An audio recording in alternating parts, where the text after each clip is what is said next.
पुणेमध्ये आरोपीचा खून झालेला आहे आणि जे काही तो आता सुरेश धसांनी सांगितलं तो आकाच्या वरचा पुन्हा एक बाका आहे जे सगळं वाचवतोय तो सुद्धा.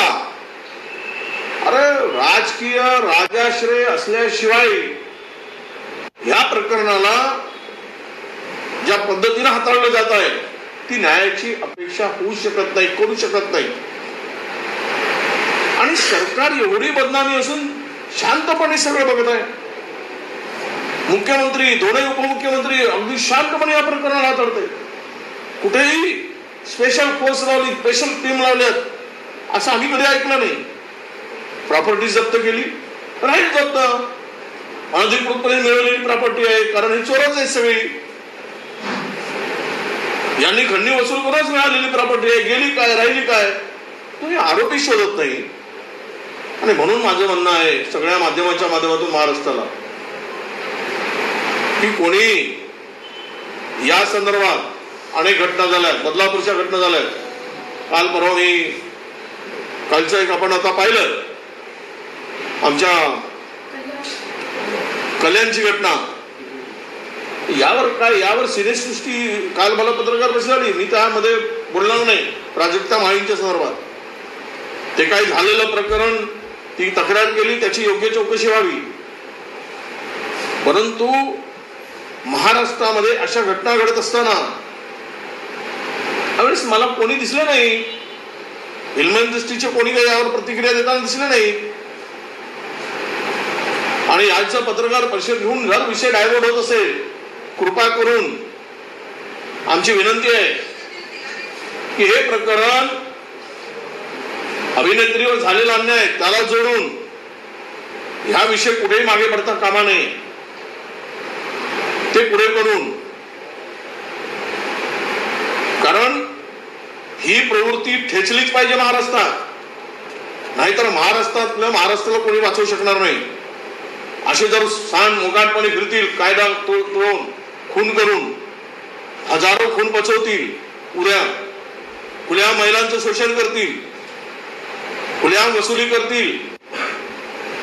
त्या जिल्ह्यामध्ये इतका भ्रष्टाचार पोकारलेला आहे, अनधिकृतपणे जमिनी बळकवल्या आहेत. उद्योगपतींना वेठीस धरलं जातं. त्या परळीमध्ये बाहेरचा एक contractor power project thermal power मध्ये काम करू शकत नाही. 50 लाखाचं काम जिल्ह्याच्या बाहेरचा माणूस करू शकत नाही. कोणी मोठा कॉन्ट्रॅक्टर तिथे काम करायला गेलं की त्याला खंडी द्यावी लागते, पार्टनरशिप द्यावी लागते. सगळं जे त्या बीड मध्ये चाललंय, बीड म्हणजे महाराष्ट्राचा बिहार आहे.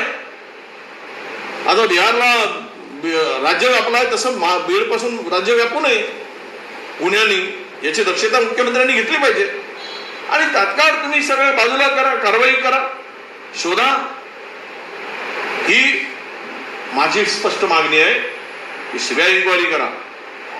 तर सरकारने मनात आणलं तर 24 तासामध्ये आरोपीला अटक करू शकता. आजकाल सर्व ऍडव्हान्स आमच्यापाशी सगळ्या गोष्टी आहेत, यंत्रणा आहे. कुठे लपलो असला तरी त्याला शोधून आणण्यामध्ये पोलिसांना वेळ लागत नाही. प्रकरण दाबण्याचं झालं तर महाराष्ट्रामध्ये मात्र याचा उद्रेक होईल. आता संतोष देशमुखांच्या घटनेवरून संपूर्ण महाराष्ट्रामध्ये संताप आहे, राग आहे. सरकारने नंतर काय ठरवायचं ते ठरवू दे. पालकमंत्री विलकमंत्री काय करायचं आहे तुमचा समन्वय विनवय नंतर करा, पहिले त्या आरोपींना बेड्या घाला. ही आमची स्पष्ट मागणी आहे. सर, अंजली दमन यांनी एक दावा केलाय की उर्वरित 3 आरोपी जे आहेत त्यांची हत्या झाली असावी. कर्नाटक बॉर्डरमध्ये, कर्नाटक आणि महाराष्ट्राच्या बॉर्डरवरती त्यांची हत्या झाली असल्याचा एक ऑडिओ क्लिप जो आहे तो त्यांनी पोलिसांना सुद्धा दिलेला आहे. होऊ शकतं, अंजली जी म्हणतायत त्यामध्ये तथ्य असू शकतं. कारण मुख्य आरोपीला वाचवण्यासाठी, ज्याप्रमाणे अक्षय शिंदेला वाचवण्यासाठी, अक्षय शिंदेला मारलं मूळ आरोपीला वाचवण्यासाठी, आमचा थेटच आरोप आहे, ते बनावट चकमक होती. आता यंत्रणा त्यांच्या हातात, माणसं त्यांची, तपास त्यांच्याकडे, कुंपण खाणारे काय कुंपण रक्षण करणार आहे. आणि म्हणून कदाचित त्या स्वरपर्यंत तपासाची धागेदोरे जाऊ नये, पुरावे इथेच नष्ट व्हावे आणि मुख्य आरोपी मोकाट व्हावे गुन्हे करण्यासाठी, म्हणून हा प्रकार घडू शकतो आणि त्यामध्ये तथ्य असू शकते. या प्रकरणामध्ये चौकशी होईपर्यंत धनंजय मुंडे यांना लांब ठेवण्यात यावं, त्यामुळे त्यांचा राजीनामा द्यावा अशी मागणी होते. तुमचं काय? माझं मत तेच आहे. कारण यामागे जो मुख्य आरोपी ज्यांच्या सूत्रधारापर्यंत हात गेलेले तो आहे वाल्मिकी कराड, आणि वाल्मिकी कराड आणि धनंजय मुंडे यांचे संबंध सौदारीचे नाही, हे एकच वाटतात इतक्या वर्षापासून. व्यवहार सगळे जमिनीत पार्टनरशिप, भागीदारी अनेक ठिकाणी, यावरून त्यांचे असलेले घट्ट मैत्रीचे संबंध. त्यामुळं धनंजय मुंडेंना बाजूला केल्याशिवाय या प्रकरणात न्याय मिळेल असं वाटत नाही. हिवाळी अधिवेशनात मुख्यमंत्री म्हणाले होते की या सगळ्या संदर्भात लवकरात लवकर चौकशी केली जाईल. हिवाळी अधिवेशन संपूर्ण आता आठवडा झालेला आहे, अजूनही चौकशी कुठे पुढे गेलेली दिसत नाही, काय आरोपी पकडलेले जात नाही. काय करतायत पोलीस, काय करताय गुन्हा खातं? दलितावर अत्याचार करताना परभणीमध्ये तुमच्या हाताला धार आली होती, जिवंत मारून टाकलं तुम्ही आणि पांघरून घातलाय त्यावर. हार्ट अटॅक निघाला म्हणून सांगताय. हॉस्पिटलमध्ये मेडिकलचा रिपोर्ट, त्या दलिताचा खून गेला. तुम्ही दलितावर हात उगारताना तुमच्या हाताला लकवा मारत नाही, आणि इकडे मात्र या आरोपींना पकडताना तुमच्या हाताला लकवा मारला. काय तुमचे हात कोणी बांधून ठेवलेत काय पोलिसांचे? याचा अर्थ सरळ आहे, सरकारच्या पाठीराखा, सरकारच पाठीराखा असेल तर न्यायाची अपेक्षा कोणाकडून करायची? म्हणून ते भाषण केलं किंवा तुम्ही बोललात, त्यापेक्षा कृतीमध्ये महाराष्ट्राला दाखवा नव्या रूपानं, नव्या मान्यानं, की मी कोणालाही पाठीशी घालत नाही असं जे तुम्ही बोललात ते दिसता कामा नये, ते कृतीतून दिसावं ही आमची अपेक्षा आहे. धनंजय मुंडे म्हणतायत की जेवढे संबंध वाल्मिकी कराड माझ्याशी आहेत तेवढं सुरेश धसेंच्यासोबत सुद्धा ते संबंध आहेत. सगळी चौकशी करू देत ना. धनंजय मुंडे म्हणतायत ते करू दे, सुरेश धस म्हणतायत ते करू देत, कोणाचे कोणाशी संबंध आहेत ते होऊ देत. कुणाला थांबवलंय? सुरेश धसशी करा तो जर म्हणत असतील तर, पण वाल्मिकी कराडाला शोधून ताना, त्याची नार्को टेस्ट करा. तो तुम्हाला सांगतो कितीतरी गुन्ह्यामध्ये तुम्हाला दिसेल, कितीतरी खुनाच्या गुन्ह्यामध्ये दिसेल. जे काही आता आमच्याकडे जी माहिती उपलब्ध होत आहे, अनेक मुलींचं शोषण त्या जिल्ह्यामध्ये झालेलं आहे, तिथपर्यंत सुद्धा धागेदोरी मिळती. पण शोधला पाहिजे ना. काय बोटा दाखवत आहे? त्याचा 7-12 असेल त्याचा 7-12 काढा. सुरेश धसांचा, यांचा 7-12 जसा निघाला. पण हे बोट दाखवू नका, कारवाईची अपेक्षा आहे. मंत्री कोण आहे?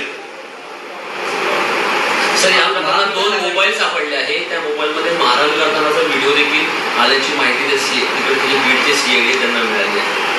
इतकं भयानक आहे ते. मी आपल्याला सांगतो, या 2च मोबाईल नाही, या 2 मोबाईलची निष्पक्ष जर पूर्ण कॉल रेकॉर्ड, व्हिडिओ सगळे तपासले, त्यातून झालेला मोठ्या बड्या माणसाशी झालेला संवाद, हे सगळे तपासलं की मुख्य आरोपीपर्यंत पोचायला पोलिसांना वेळ लागणार नाही. पण ज्या गतीनं, ज्या स्पीडने सगळं व्हायला पाहिजे, दुर्दैवानं ते होताना दिसत नाही. साल ढकलपणा दिसतोय, वेळ काढू दिसतोय. एवढा मोठा मोर्चा झाल्यानंतरही सरकार खळबळून जागा होईल अशी अपेक्षा होती, पण सरकार हातावर हात ठेवून बसलेला आहे, याचं दुःख वाटतोय. महाविकास आघाडी सरकार असताना एका प्रकरणात तत्कालीन मंत्री संजय राठोड यांचं नाव आलं होतं. त्यामध्ये नैतिकता धरत सरकारने त्यांचा राजीनामा घेतला होता. मात्र आता सातत्याने धनंजय मुंडेचं नाव आहे. महायुती सरकार नैतिकता दाखवत नाही. महाविकास आघाडी आणि महायुती सरकारमधला हाच फरक आहे. हे महाराष्ट्र विकून खातील तरी कोणी कारवाई होणार नाही. महाराष्ट्रातील खुल्या महिलांचं शोषण होईल, खून करतील तरी कारवाई करणार नाही. हे चौकशी करतील, चौकशीचा फार्स दाखवतील. आता बोलल्या आमच्या चित्राताई वाघ, त्याच्याच मंत्री, या मंत्री होऊ नयेत म्हणून बोलल्या, तरी मंत्री केलं गेलं.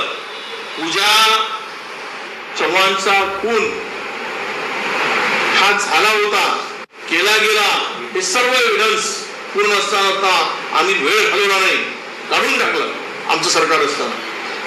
आणि इकडे करा,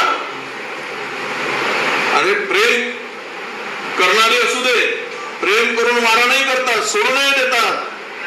अरे कोणाला किती माया आहे, ठीक आहे तुमची परवानगी असेल 10 बायका करा, पण कोणाचा खून तर करू नका.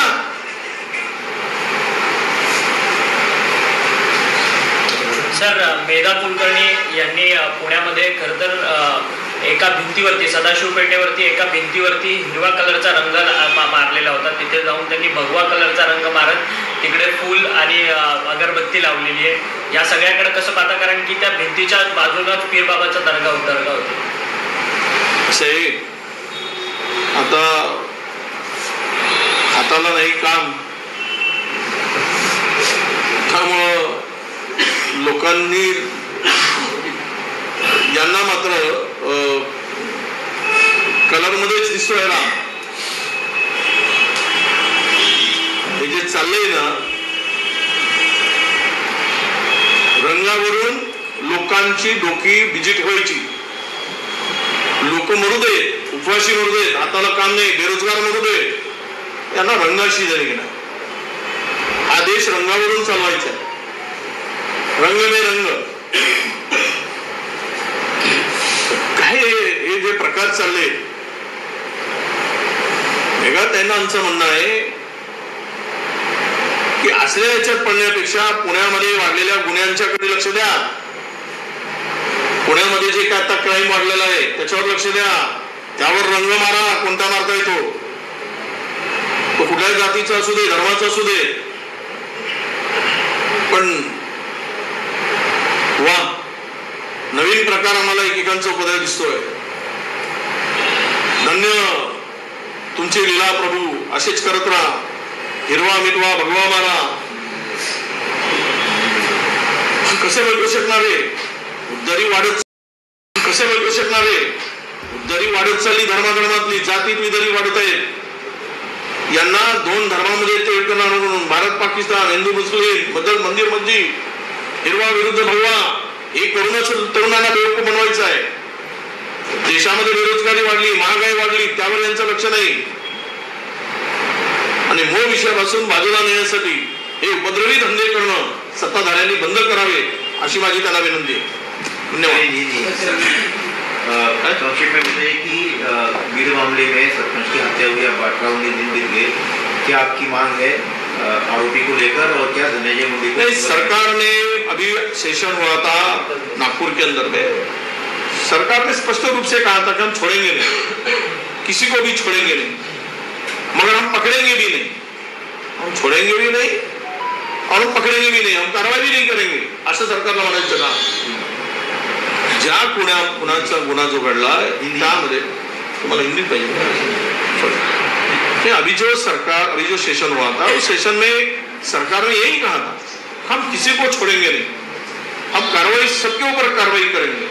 फिर हाथ अभी सरकार क्यों पीछे हट रही है?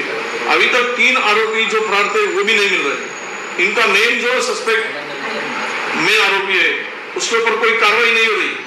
केवल आप जमीन, वो उनकी लैंड प्रॉपर्टी जब्त करने की बात करें, उससे क्या फायदा है? वो तो चोरी से ही कमाई है, उसको कोई फर्क पड़ने वाला नहीं है. इसके पीछे हमारी स्पष्ट मांग है कि अगर पुलिस चाहे तो तुरंत कार्रवाई कर सकती है, और इसके लिए इनके ऊपर पॉलिटिकल प्रेशर की वजह से, पॉलिटिकल वो लोग इन्वॉल्व होने की वजह से, बड़े बड़े मंत्री से लेकर इसमें प्रेशर देने से ये कार्रवाई को जो स्पीड मिलनी चाहिए थी, कार्रवाई जिस गति से होनी चाहिए थी वो नहीं हो रही. इसका स्पष्ट मतलब है कि इसको दबाने की कोशिश अभी जारी है. आपके पास ये सीबीआई जांच, और हम लोग इसीलिए इसकी सीबीआई मांगो और ये आरोपियों को तुरंत पकड़ के इनकी नार्को लिस्ट हो, क्योंकि भीड़ में इतने सारे खून हुए हैं, महिलाओं का शोषण हुआ है, उसको जैसे प्रकरण हुए हैं, वो बहुत सारी घटनाएं सामने आएंगी.